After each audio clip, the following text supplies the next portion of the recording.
Okay, so this is going to be my 154-pound undisputed championship of the world prediction video between Jermell Charlo, not Jermell Charlo, and Brian Castaño of Argentina. So let's start with going through the tail of the tape first. First of all, Jermell Charlo stands at 5'11". He has a 73-inch reach. He is 31 years of age. His record reached 34-1 with 18 wins coming by way of knockouts. Brian Castaño stands at 5'8". He has a 67-inch reach. He is also 31 years of age. His record reads 18-0 with one draw. That draw coming by Landy Lara, which I'll get into that in a little bit. And he has 12 wins coming by way of knockout. One important thing I want to mention right off the bat here is that Brian Castaño's amateur record. His amateur pedigree is insanely good.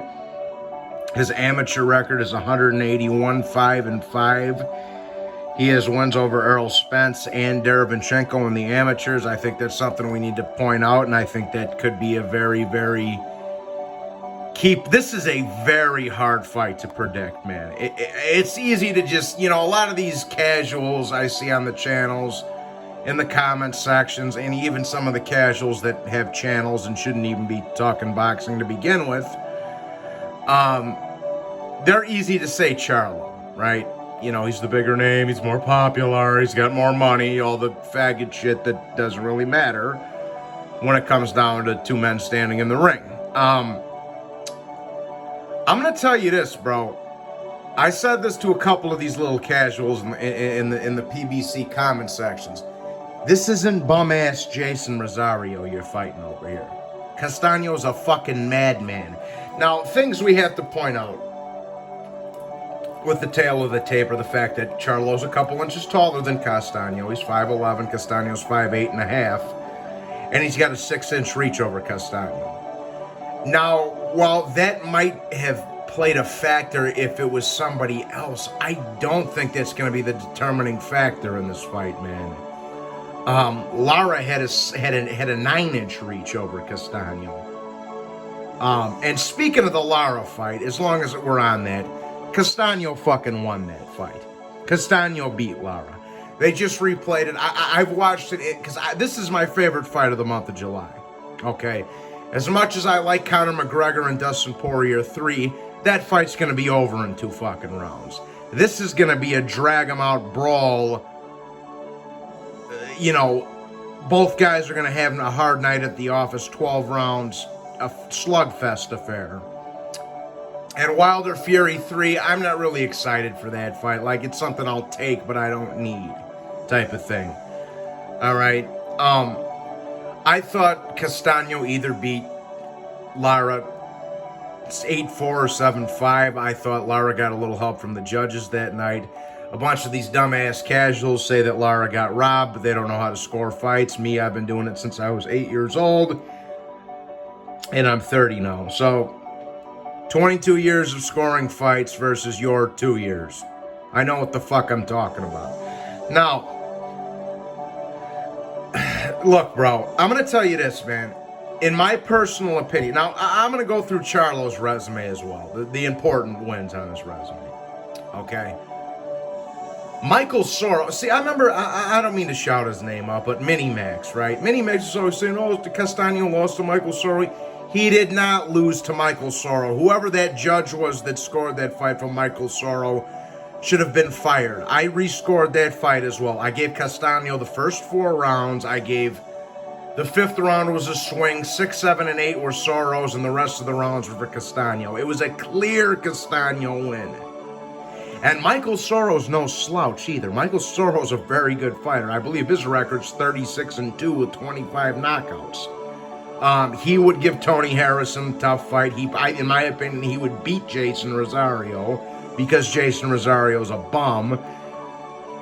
So when you stack up, and in my opinion, Castaño beat Lara. So when you stack up Castaño's best wins to Charlo's best wins, they're in the same realm. Lara and Michael Sorrow versus versus Tony Harrison and Lubin, right? So when we're talking about Charlo's resume, we're going to get this out of the way real quick. Jason Rosario's a fucking bum. I understand that at the time it was a good fight to make. It was a 3-belt unification. But the fact of the matter is, Jason Rosario was a one-hit wonder. He was a cherry pick gone wrong for J-Rock. He'll never do anything again. He's a journeyman that's gotten slept by Nathaniel Gallimore. For Christ's sakes, people. Okay? Rosario ain't shit, so I don't know why people keep I understand it was the right fight to make at the time because it was a 3-belt unification, but I don't put much credit into Charlo's win against Jason Rosario because in my opinion, Jason Rosario is a fucking bum. Now, anyways, so when you look at Charlo's other 2 big wins, right? Lubin, that was a very good win. I'll give it to him, but who's Lubin fought other than bum-ass Rosario? And he got knocked out in one. We don't know how good Lubin really is yet. He hasn't been in there with anybody other than Charlo when he got knocked out in 1 round. The other big name that Charlo has on his resume is Tony Harrison. Okay, now, Tony Harrison beat him in the first fight. I thought it was a close fight that could have gone either way. I didn't have too much of a complaint with the decision. A lot of people thought Charlo should have gotten it. It was close. In my opinion, it could have went either way. But the second fight rolls around, and Tony Harrison was giving him an absolute boxing lesson. He got dropped once early on, and then he got knocked out late in the 11th round. But Tony Harrison was winning the second fight as well. Now, Tony Harrison's a good fighter. He's a good boxer. But again, bro, this is a guy who'd been stopped by Willie fucking Nelson, man. And Charlo went 1-1 with this guy. Almost lost to him twice.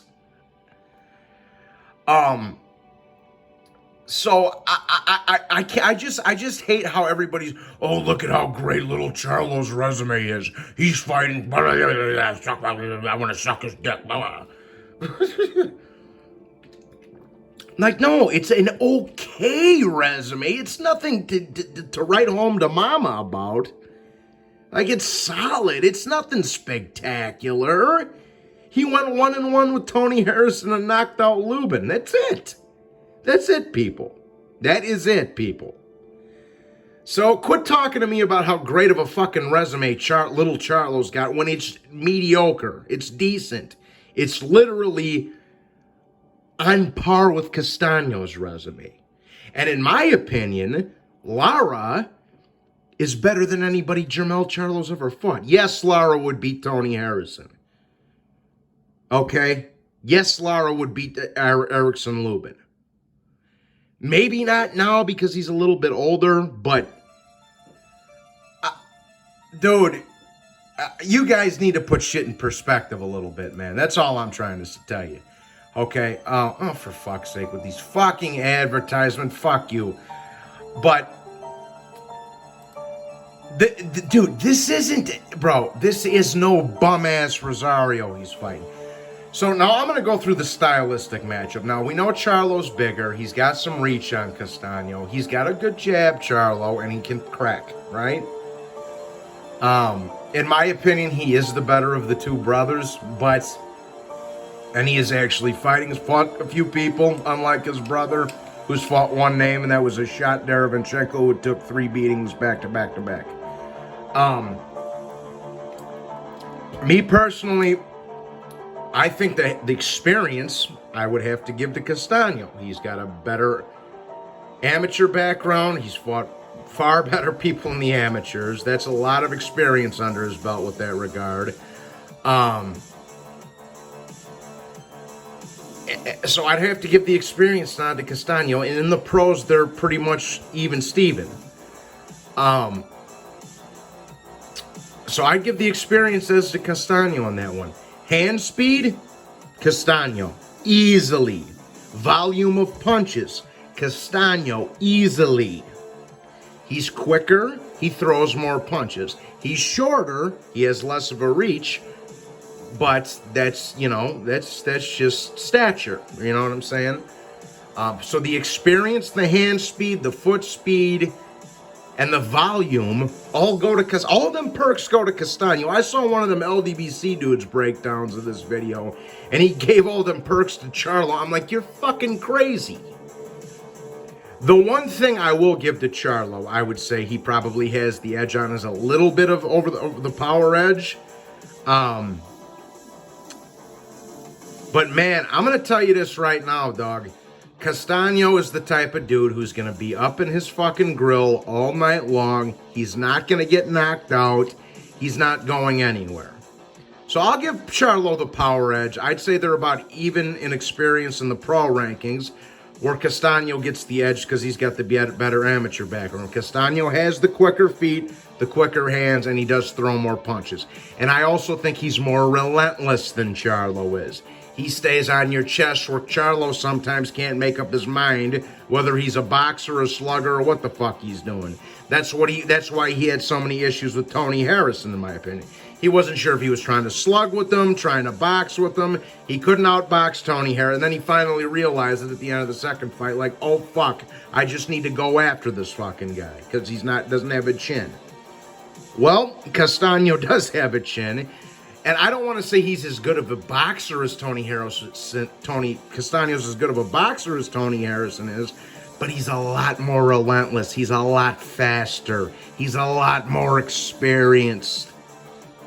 Okay, now the big question: who am I picking to win this fight? I see this fight going one of two ways. I don't see Charlo knocking Castaño out. I'm going to tell you that flat out. I don't think he knocks Castaño out. I either think Castaño is going to knock Charlo out, or TKO him rather, late in the fight after a very competitive match, or Charlo's going to win on decision. Because Castaño, unfortunately, even if he does beat him, he's not going to win on the cards. This fight is in Texas. We all know what happens when people from out of state come into Texas to fight a Texas fighter. They get robbed, man. That's not me hating. That's just a fact. Okay, so I think Castaño either gets him out of there late, or Charlo wins a very, very questionable decision on the cards. Okay. So for my official prediction, and I'm still on the fence about this as I'm saying it, I'm going to say Charlo wins a very questionable decision that Castaño should probably get the nod in. But in the back of my head, something's telling me Castaño might get him out of there. So that's my 2 cents on this fight anyways. This isn't going to be a walk in the park for either guy. It's the best fight on this schedule for the month of July, in my opinion.